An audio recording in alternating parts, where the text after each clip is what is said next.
দেখুন কত সুন্দর সফট তুলতুলে পিঠাটা রেডি হয়ে গেল।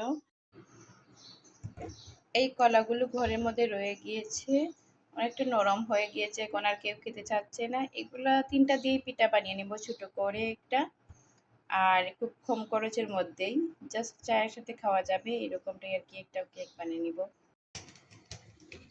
কলাগুলো ছিলে নিয়েছি, এখন আমি এগুলো ভালো করে গেলে নিব। এই যে ভালো করে নিমালিশ করে নেব।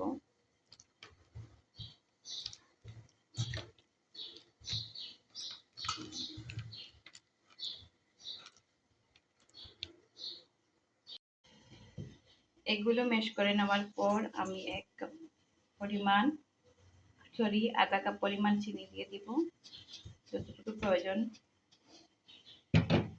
তারপর আমি 1 কাপ চালের গুঁড়ো দিয়ে দিচ্ছি, চালের গুঁড়ি, আর 1 চা চামচ বেকিং পাউডার,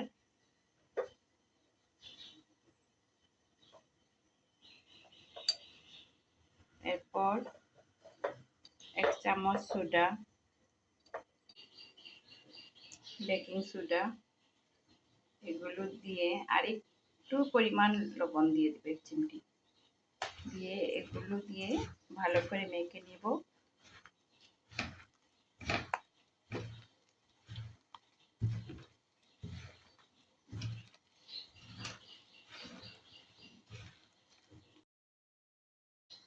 আমি এখানে একটু পানি মিশিয়ে নিয়েছি, বেশি নয়, একটু শক্ত হয়ে গিয়েছিল। এইরকম করে নেবেন ডোটা, বেশি শক্ত না বেশি নরমও না। এখন আমি এটাকে 10 মিনিটের জন্য রেস্টে রেখে দিব, যেহেতু চালের গুঁড়ি সেটা একটু সিদ্ধ হবে ভালো করে তা। এখন আমি চুলায় একটা ফ্রাই প্যান বসিয়ে দিব, আর তার মধ্যে অল্প তেল দিয়ে দিব, এত বেশি তেল না, হালকা একটু চারিদিকে ছড়িয়ে দিব তেলটা। এখন এগুলো ঢেলে দিব, আমি পুরোটা দিয়ে এইভাবে করে তারপর ঢেকে দিব। এখন জাল করব প্রায় 15 মিনিট। চুলার আগুনটা কিন্তু একেবারে লো করে দিবেন, যেভাবে আপনারা কেক করেন ঠিক সেভাবেই। আমার ইটার এক পাশ হয়ে গেছে, দেখুন কত সুন্দর মাশাআল্লাহ ফুলে গিয়েছে। এখন আমি এটাকে উল্টে দিব। আমি এটা উল্টানোর আগে ওই পাশে আরেকটু তেল দিয়ে দিব, দিয়ে উল্টোটা দিয়ে দিব।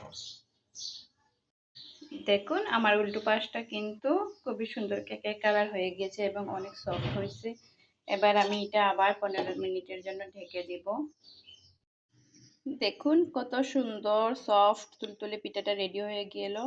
এটা আপনি ফ্রিজে প্রায় 15 দিন পর্যন্ত সংরক্ষণ করতে পারেন, আর ফ্রিজে রেখে ঠান্ডা ঝুরঝুরা হয়ে যায়, আরও খেতে মজা লাগে। এটাকে অনেকে বাইরের দেশ থেকে বিবিকানা পিঠা বলে, বিবিকানা পিঠার মতোই, তবে বাকি অনেক উপকরণ লাগে সেগুলো আমি দিইনি। এখানে যে গরুর দুধটা থাকে সেই দুধটাও আমি দিইনি, আর অনেক কিছুই দিতে হয়। আমি সিম্পল ঘরে থাকা সিম্পল উপকরণ দিয়েই বানিয়ে নিলাম।